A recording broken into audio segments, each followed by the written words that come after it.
Hi, welcome to max భక్తి TV. ఈరోజు మీకు రాజస్థానీల ప్రధాన దైవమైన శ్యాంబాబా మందిరాన్ని చూపించబోతున్నాను.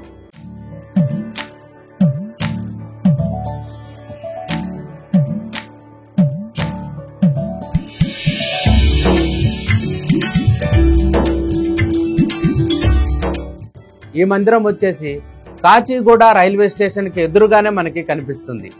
మన రెండు తెలుగు రాష్ట్రాల్లో ఎన్నో దేవాలయాలు ఉన్నాయి, ఎన్నో దేవతామూర్తులు ఉన్నాయి. కానీ శ్యాంబాబా అనే పేరుతో ఒక్క దైవం కూడా మనకు తెలిసి ఉండదు. ఇది రాజస్థానీల ప్రధాన దైవం. అసలు ఎవరు ఈ శ్యాంబాబా? రాజస్థానీలు ఎందుకు వీరిని ప్రధాన దైవంగా పూజించడం జరుగుతుంది? ఈ శ్యాంబాబా గారి ప్రస్తావన గురించి మనం తెలుసుకుంటే వీరు శ్రీకృష్ణుడి అంశ అవతారంగా భావించవచ్చు. కురుక్షేత్ర యుద్ధంలో భీముని మనవడు బార్బరికుడే ఈ శ్యాంబాబా. ఆ యుద్ధ సమయంలో శ్రీకృష్ణుడు కోరిక మేరకు తను మరణించడం జరిగింది. కలియుగంలో శ్రీకృష్ణుడి నామమైన శ్యామ్ అనే నామంతో జన్మించి శ్రీకృష్ణుడు పూజించుకుంటూ రాజస్థానీల ప్రధాన దైవంగా మారటం జరిగింది. ఇప్పుడు ఈ శ్యాంబాబా మందిరం కొలివి ఉన్న ఈ ప్రదేశాన్ని మొత్తం కూడా ఒకప్పుడు వీరన్న గుట్టగా పిలుచుకునేవారు ప్రజలు.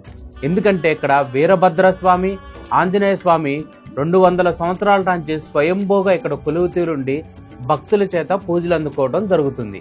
అయితే 1994 సంవత్సరంలో ఈ దేవాలయాన్ని కంచి కామకోటి పీఠాధిపతులు తమ ఆధీనంలోకి తీసుకోవడం జరిగింది. అప్పుడు ఈ ప్రదేశంలో ఎక్కువగా రాజస్థానీలు నివాసం ఉండటం చేత ఈ స్థలంలో 1996 సంవత్సరంలో శ్యాంబాబా మందిరాన్ని నిర్మించి ఈ మందిరానికి శ్యాంబాబా మందిరంగా పేరును పెట్టడం జరిగింది. ఈ శ్యాంబాబా మందిరంలో అనేకమైన ఉపాలయాలు కలవు.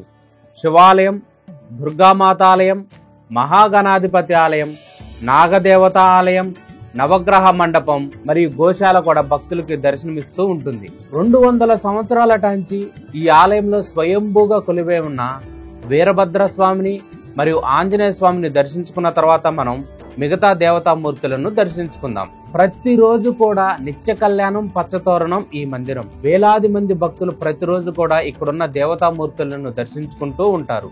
మీరిప్పుడు చూస్తుందే వీరభద్రస్వామి. ఈ స్వామివారు స్వయంభూగా ఇక్కడ కొలువు తీరు ఉండటం జరిగింది. ఈ స్వామివారిని దర్శించుకోవటం వలన మనకి అనారోగ్య సమస్యలు తొలగిపోతాయంట. భూత ప్రేత పిశాచ బాధలు ఏమున్నా సరే ఈ స్వామివారిని 5 వారాలు దర్శించుకుంటే వాటి నుంచి మనం బయటపడటం జరుగుతుంది. ఇప్పుడు మీరు చూస్తుందే 200 సంవత్సరాల నుంచి స్వయంభూగా ఇక్కడ కొలువు తీరుండి భక్తుల చేత పూజలు అందుకుంటున్న ఆంజనేయ స్వామి వారిని. ఈ స్వామివారికి ప్రతిరోజు కూడా అభిషేకం నిర్వహించడం జరుగుతుంది. మంగళవారం, శనివారం ఈ స్వామివారి దేవాలయంలో విశేషమైన పూజలు స్వామివారికి నిర్వహించడం జరుగుతుంది. ఈ అన్ని దేవాలయాల కన్నా కూడా ఇక్కడున్న ఆంజనేయ స్వామివారిని ఎక్కువగా భక్తులు దర్శించుకోవడం జరుగుతుంది. ఈ ఆలయంలో కొలువు తీరున్న ఆంజనేయ స్వామివారి ముందు మనసారా మనస్ఫూర్తిగా త్రికర్ణ శుద్ధిగా రామనామం చెప్పుకొని స్వామివారికి 11 ప్రదక్షిణాలు తిరిగితే మనకున్న ధర్మబద్ధమైన కోరికలు స్వామివారు దగ్గరుండి నెరవేరుస్తాడంట. అందుకోసమే ఈ స్వామివారిని దర్శించుకోవటానికి మంగళవారం, శుక్రవారం వేలాది మంది భక్తులు వచ్చి స్వామివారిని దర్శించుకోవటం జరుగుతుంది.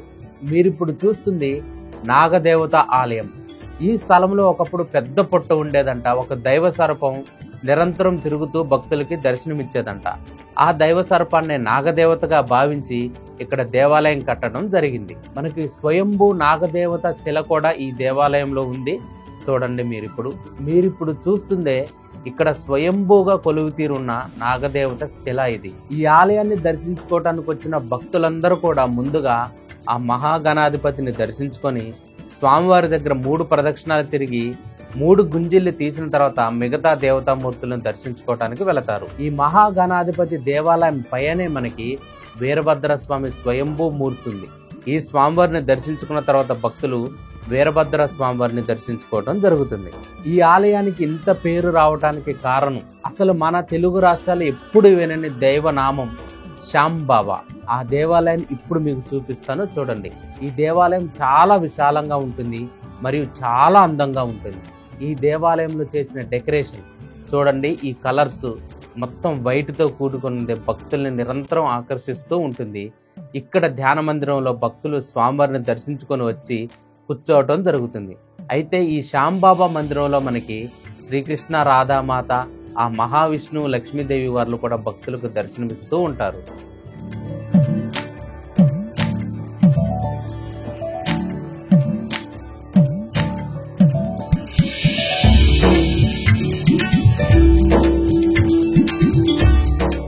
మీరిప్పుడు చూస్తుందే శ్యామ్ బాబా వారిని.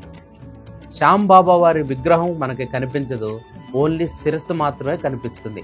ఎందుకంటే కురుక్షేత్ర యుద్ధంలో శ్రీకృష్ణుడు కోరిక మేరకు ఆ బార్బరికుడు తన శిరస్సును ఖండించుకోవటం జరిగింది.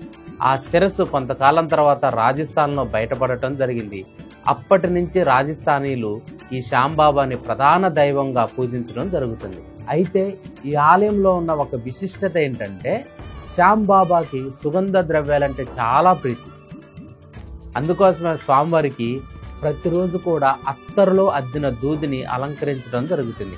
ఆ తర్వాత దాన్ని భక్తులకి ప్రసాదంగా ఇస్తూ ఉంటారు. చూడండి, మీరు ఇప్పుడు చూసేది అదే. ప్రసాదంగా ఇచ్చిన దూదిని భక్తులు చెవులో ధరించడం జరుగుతుంది. శ్యామ్ బాబాని దర్శించుకున్న తర్వాత మనం మెట్లు దిగి కిందకు వస్తుంటే ఇక్కడ మనకి దుర్గాదేవి ఆలయం కూడా కనిపిస్తుంది. ఈ ఆలయం చాలా చిన్నగా ఉంటుంది. స్వర్ణాభరణాలతో అలంకరించిన అమ్మవారి మూర్తి మన మనసును చాలా ప్రశాంతంగా మార్చేస్తుంది. ప్రతిరోజు కూడా వందల మంది భక్తులు ఈ దేవాలయాల సమూహాన్ని దర్శించుకోవడం జరుగుతుంది. వారంలో ఎన్ని రోజులైతే ఉన్నాయో అన్ని రోజులు ఈ దేవాలయంలో పూజా కార్యక్రమాలు నిర్వహించడం జరుగుతుంది. మీరు ఇక్కడ చూస్తున్న శివలింగం జ్యోతిర్లింగ స్వరూపంలో భక్తులకు దర్శనమిస్తూ ఉంటుంది. మహాగణాధిపతిని, వీరభద్రస్వామిని, ఆ శ్యామ్ బాబాని మరియు దుర్గాదేవిని, ఆ మహాదేవుణ్ణి, ఆంజనేయ స్వామిని దర్శించుకున్న అనంతరం భక్తులందరూ కూడా ఆంజనేయ స్వామి దేవాలయానికి పక్కనే ఉన్న గోశాలకు వెళ్ళి గోసేవ చేసుకోవటం జరుగుతుంది.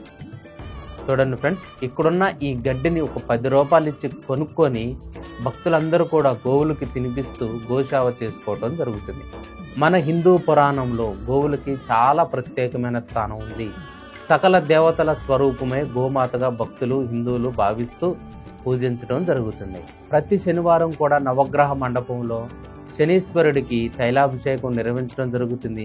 శనివారం రోజు వందల మంది భక్తులు వచ్చి స్వామివారిని దర్శించుకుని శని పూజలు నిర్వహించుకుంటూ ఉంటారు. ఈ దేవాలయంలో ప్రతిరోజు కూడా అన్నదానం చేయడం జరుగుతుంది. ముఖ్యంగా చెప్పుకోవాల్సిన విశేషం ఏంటంటే ఈ దేవాలయాన్ని రాత్రి సమయంలో దర్శించుకుంటే గొప్ప అనుభూతి కలుగుతుంది భక్తులందరికీ కూడా. శ్యామ్ బాబాని మనస్ఫూర్తిగా నమ్మి మనకున్న ధర్మబద్ధమైన కోరికను శ్యామ్ బాబాకి విన్నవించుకొని ఈ దేవాలయంలో ముడుపు కట్టుకుంటే తప్పనిసరిగా ఆ కోరిక నెరవేరు తీరుతుందంట. అందుకు నిదర్శనంగా మనకి ఈ దేవాలయం వెనక భాగంలో కొన్ని వందల ముడుపులు కనిపిస్తూ ఉంటాయి. చూడండి, ఇవన్నీ కూడా భక్తులు ముడుపులు కట్టడం జరిగింది. ఇక్కడ ముడుపు కడితే ఆ కోరిక తప్పనిసరిగా నెరవేరు తీరుతుందంట. కార్తీక మాసంలో వచ్చే శుక్లపక్ష ద్వాదశి రోజున 25,000 మందికి ఈ దేవాలయంలో అన్నదానం నిర్వహించడం జరుగుతుంది. మన హిందువులు జరుపుకునే ప్రతి ప్రధానమైన పండుగను కూడా ఈ దేవాలయాల్లో నిర్వహించడం జరుగుతుంది. మహాశివరాత్రి, సీతారామ కళ్యాణం, ఉగాది, ఆంజనేయ స్వామి జయంతి, దుర్గాదేవి నవరాత్రులు, వినాయక నవరాత్రులు ఈ దేవాలయంలో అంగరంగ వైభవంగా నిర్వహించడం జరుగుతుంది. మొదటగా వీరన్నగుట్టగా పేరు పొంది తర్వాత శ్యామ్ బాబా మందిరంగా పేరు పొంది వేలాది మంది భక్తులను దర్శించుకుంటూ నిత్య కళ్యాణం పచ్చతోరణంగా ఈ దేవాలయం విరాజిల్లుతుంది. మీరందరూ కూడా ఇక్కడున్న శ్యామ్ బాబా వారిని మరియు వీరభద్రస్వామిని, ఆంజనేయ స్వామిని దర్శించుకొని స్వామివార్ల ఆశీస్సులకు పాత్రులు అవుతారని నేను నమ్ముతున్నాను. మీ చుట్టుపక్కల ఏదైనా విశేషమైన దేవాలయం ఉన్నా, ప్రాచీనమైన దేవాలయం ఉన్నా కామెంట్ చేయండి. మేము వచ్చి వీడియో తీసి యూట్యూబ్లో పొందుపరచడం జరుగుతుంది. దాని వలన ఆ ఆలయం యొక్క విశిష్టత ప్రజలందరికీ తెలుస్తుంది. ఇలాంటి ఇంకా మంచి మంచి వీడియోలు మీకు కావాలంటే మ్యాక్స్ భక్తి టీవీని సబ్స్క్రైబ్ చేసుకోండి. మన సనాతన ధర్మంలో ఉన్న అన్ని దేవాలయాలను కూడా మ్యాక్స్ భక్తి టీవీ ద్వారా మీ అందరితో పంచుకోవడం, మీ అందరికీ చూపించడం జరుగుతుంది.